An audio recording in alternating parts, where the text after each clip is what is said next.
Welcome, friends. In our previous discussion, we had discussed up to G protein. What is G protein? As you know, that it consists of three subunits: alpha, beta, and gamma. And in resting state, whenever there is no ligand, this alpha subunit of G protein binds with the low energy molecule, that is GDP. And whenever there is ligand, when there is our acetylcholine molecule, it stimulates, it causes conformational change in this muscarinic receptor, and that in turn activates the alpha subunit.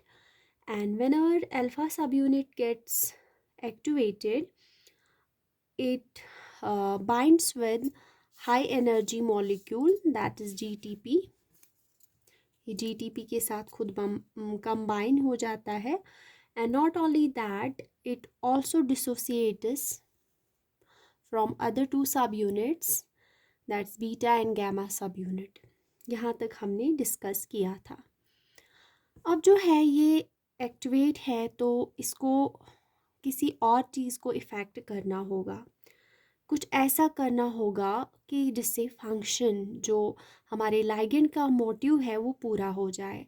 और जो ये unit है alpha सब unit, ये different इफ़ेक्टर्स पे, जो cell में इफ़ेक्टर्स है उन पे एक्ट करता है. जो सेल में डिफरेंट इफ़ेक्टर्स है, वो बहुत सारे इफ़ेक्टर्स हो सकते हैं. एक्चुअली इफ़ेक्टर हो सकता है कि ये जो अल्फ़ा सब यूनिट है, हो सकता है कि ये एडेनाइल साइक्लेस पे इफ़ेक्ट करे. ऐसा भी हो सकता है कि इसका जो इफ़ेक्टर है वो कोई चैनल हो, कोई कैल्शियम चैनल. ऐसा भी होता है कि जो ये अल्फ़ा सब यूनिट है, एक्टिवेटेड अल्फ़ा सब यूनिट विद द जीटीपी, ये तो या एडेनाइल साइक्लेस पे इफेक्ट करेगा सेल में, या कैल्शियम चैनल पे एक्ट करेगा, या एक एंजाइम है जिसको हम लोग फॉस्फोलाइपेस सी बोलते हैं. बहुत सारे ऐसे फैक्टर्स हैं, लेकिन for a while adenylyl cyclase, calcium channel और फॉस्फोलाइपेस सी जो है, ये मेन इफेक्टर्स देखे गए हैं जिन पे अल्फ़ा सब यूनिट जो है जी प्रोटीन जिसके साथ कंबाइन होता है, इन इफेक्टर्स पे ये इफ़ेक्ट करता है. अब जो ये अल्फ़ा सब यूनिट है जी प्रोटीन का, इसके वेरियस फॉर्म्स होते हैं जो मैं आपको बताऊंगी. कितने फॉर्म्स होते हैं इसके, फ़िलहाल के लिए आप 4 फॉर्म्स याद रखें. इसका एक फॉर्म होता है जिसको हम लोग GS बोलते हैं, जी स्टिमुलेटरी. और एक फॉर्म होता है जो इनहिबिट करता है, जिसको हम जी इनहिबिटरी बोलते हैं. ये अल्फ़ा सब यूनिट जो है, एक और फॉर्म होती है इसकी जिसको हम GO बोलते हैं. और एक और फॉर्म होती है इसकी जिसको हम GQ बोलते हैं. तो जी प्रोटीन जो है उसकी वेरियस फॉर्म्स देखी गई है. GS एक फॉर्म है, इसी तरह GI दूसरी फॉर्म है, इसी तरह GO एक और फॉर्म है, और GQ एक और फॉर्म है. मैंने कहा इस जी प्रोटीन जो है, इसके जो अल्फ़ा सब यूनिट जो कि एक्टिवेटेड है, बीटा और गामा सब यूनिट भी ऐसे इफ़ेक्टर्स पे इफ़ेक्ट करते हैं, लेकिन मैं बात कर रही हूँ जी स्टिमुलेटरी की. अभी जो अल्फ़ा सब यूनिट जो है, जो अल्फ़ा सब यूनिट ऑफ जी प्रोटीन है, वो GS कहलाता है, और वो एडेनाइल साइक्लेस जो एंजाइम है उसकी एक्टिवेशन करता है. जो एंजाइम है सेल में उसकी एक्टिवेशन करता है. इसका इफ़ेक्टर यही है, GS का इफ़ेक्टर है एडेनाइल साइक्लेस. तो याद रहे, जो जी स्टिमुलेटरी है वो हमेशा उसका इफ़ेक्टर रहता है एडेनाइल साइक्लेस, उसकी वो एक्टिवेशन कराता है. इसी तरह जी इनहिबिटरी जो है, इसका इफेक्टर भी एडेनाइल साइक्लेस ही रहता है, लेकिन इसकी ये इनहिबिशन करता है, क्योंकि जी इनहिबिटरी है तो इनहिबिट करेगा ये एडेनाइल साइक्लेस को। जी ओ जो है वो हमेशा कैल्शियम टनल इनहिबिशन कराता है। जब भी हमारा जी प्रोटीन एक्टिवेट होगा, अगर वो जी ओ फॉर्म का होगा तो वो हमेशा कैल्शियम टनल इनहिबिट करेगा, कैल्शियम चैनल इनहिबिट करेगा। और अगर वो जी क्यू का फॉर्म का होगा तो हमारी सेल में एक एंजाइम है फॉस्फोलाइपेज सी, फॉस्फोलाइपेज सी एक्टिवेट होता है। जो हमारे ये मस्कुलिनिक रिसेप्टर्स हैं ये एक्चुअली 5 टाइप्स के होते हैं, और M1 to M3 जो है वो मेन है, और हमारा M2 और M3 जो है वो उसका जो जी प्रोटीन होता है वो जी क्यू फॉर्म का होता है, और हमेशा वो फॉस्फोलाइपेज सी को ही एक्टिवेट करता है। आगे जब हम पढ़ेंगे डिफरेंट टाइप्स ऑफ मस्कुलिनिक रिसेप्टर्स तब आपको समझ आ जाएगा कि कौन सा फॉर्म ऑफ इफेक्टर जो है जी प्रोटीन के साथ एसोसिएट है और कौन सा फॉर्म ऑफ जी प्रोटीन किस इफेक्टर पे एक्ट करता है। तो फिलहाल के लिए हम लोग जी स्टिमुलेटरी पे नज़र डालेंगे। जी स्टिमुलेटरी मैंने कहा वो एक्टिवेट करता है एडेनाइल साइक्लेस को। आप इस फिगर पे नज़र डालें, सिर्फ इस फिगर पे कंसंट्रेट कीजिए। इस फिगर पे आप कंसंट्रेट कीजिए, जो मैंने दिखाया है जी एस यानी जी स्टिमुलेटरी फॉर्म है, जी प्रोटीन की स्टिमुलेटरी फॉर्म है। अभी रेस्ट में तो तीनों जी प्रोटीन जो है वो एक हेटेरोट्राइमर होगा जिसके पास alpha subunit, beta subunit और गामा सब यूनिट और गुआनिन डाइफॉस्फेट रेस्टिंग फेज में प्रेजेंट होएगा। लेकिन जो ही हमारा एसिटाइल कोलिन जिसकी हम बात कर रहे हैं लाइगेंड की, जो ही लाइगेंड आया इस मस्कुलिनिक रिसेप्टर में कॉन्फॉर्मेशनल चेंज हो गई, जिसकी वजह से हमारा ये जी प्रोटीन जो है वो एक्टिवेट हो गया, और इस एक्टिवेशन की वजह से इस जी प्रोटीन का अल्फा सब यूनिट जो कि इसमें जी स्टिमुलेटरी है वो अलग हो गया और जीटीपी के साथ कंबाइन हो गया, और अल्फा गामा और बीटा और गामा जो सब यूनिट है वो अलग हो गए। तो जो जी स्टिमुलेटरी विद द जीटीपी, इनकी जो ये बॉन्ड बन गई, ये करता क्या है, अभी ये G stimulatory form of G protein है, ये हमेशा एक इफेक्टर पे एक्ट करता है, जो एक एंजाइम है, यहाँ पे देख रहे होंगे ये एंजाइम है जिसको हम लोग एडेनाइल साइक्लेज बोलते हैं। ये एडेनाइल साइक्लेज जो है ना, जब ये एक्टिवेट होता है ना सेल में, किसी भी सेल में अगर एडेनाइल साइक्लेज हो, तो अगर वो एक्टिवेट हो गया उस सेल में, तो इस एडेनाइल साइक्लेज का काम होता है कि जितना भी एटीपी हमारे सेल में होता है वो इस एटीपी को कन्वर्ट करता है adenylyl cyclase cyclic adenosine monophosphate में, सीएमपी में। मीन्स जितना जितना यहाँ पे G stimulatory form of G protein plus GTP activate करेगा एडेनाइल साइक्लेज को, उतना हमारा साइक्लिक एएमपी जो है वो इंक्रीज हो जाएगा साइटोसॉल में। ठीक है, जब ये साइक्लिक एएमपी साइटोसॉल में बढ़ गया, यहाँ पे फोकस कीजिए कि इसने एक एंजाइम को एक्टिवेट किया।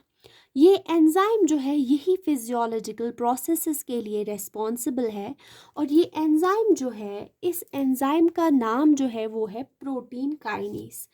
मैंने कहा एडेनाइल साइक्लेज जब एक्टिवेट हुआ, एडेनाइल साइक्लेज जो है वो एक एंजाइम है।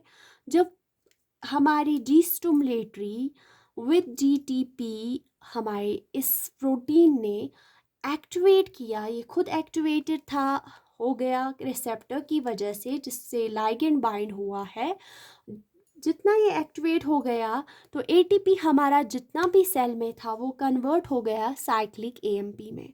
और जब साइक्लिक एएमपी बढ़ गया तो एक हमारा इम्पॉर्टेंट प्रोटीन जो है जिसको हम लोग प्रोटीन काइनेज बोलते हैं वो एक्टिवेट हो गया। और प्रोटीन काइनेज क्या है, ये एक्टिवेट हो गया है और यही डिफरेंट फिजियोलॉजिकल प्रोसेसेस के लिए रेस्पॉन्सिबल है। फिलहाल हम लोग ये डिस्कस करेंगे कि प्रोटीन काइनेज है क्या।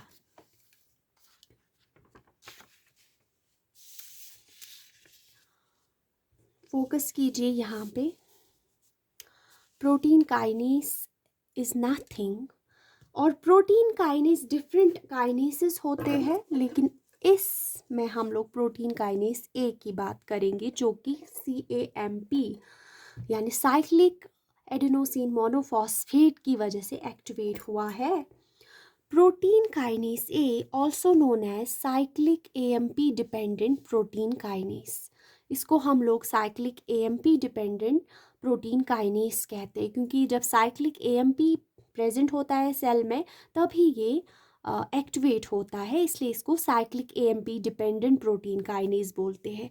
नेचर इसका एक an enzyme protein kinase A covalently decorates proteins with phosphate group.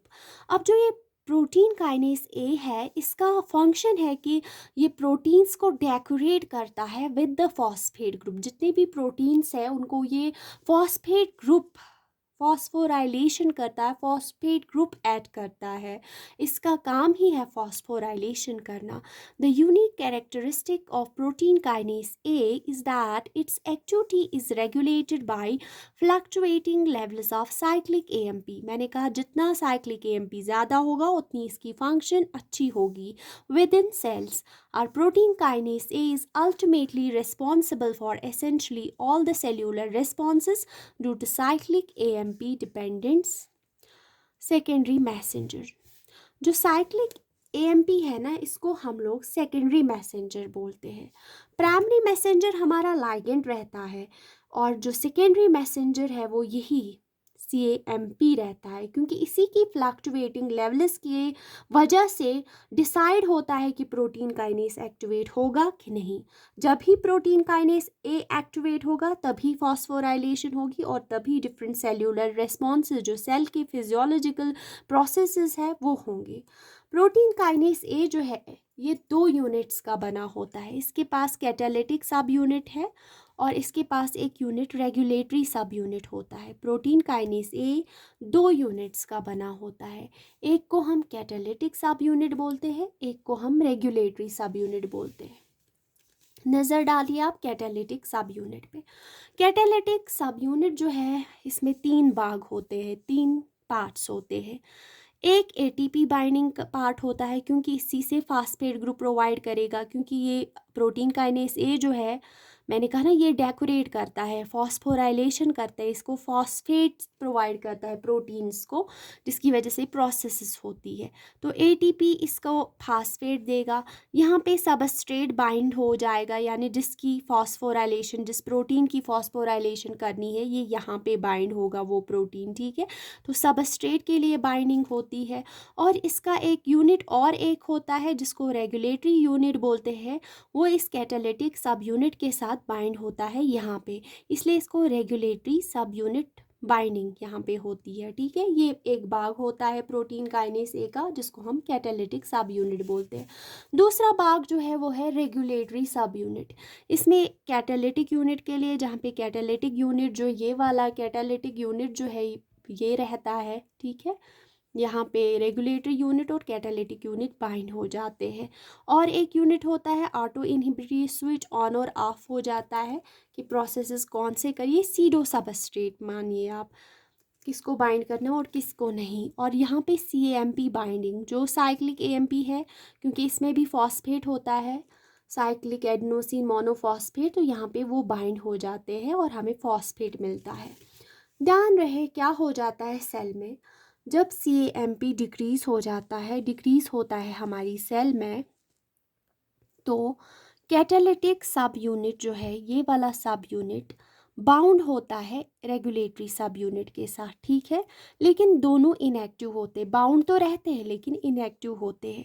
लेकिन जब हमारा CAMP बढ़ जाता है ना सेल में, जब लाइगेंड आता है, जब हमारा स्टिमुलेटरी प्रोटीन जो है वो एक्टिवेट करता है एक एंजाइम को, एडेनाइल साइक्लेस को, जब वो बढ़ जाता है तो CAMP जो है वो बाइंड हो जाता है रेगुलेटरी यूनिट पे। यहाँ पे CAMP वो जब सेल में बढ़ जाएगा तो यहाँ पे वो बाइंड हो जाते हैं।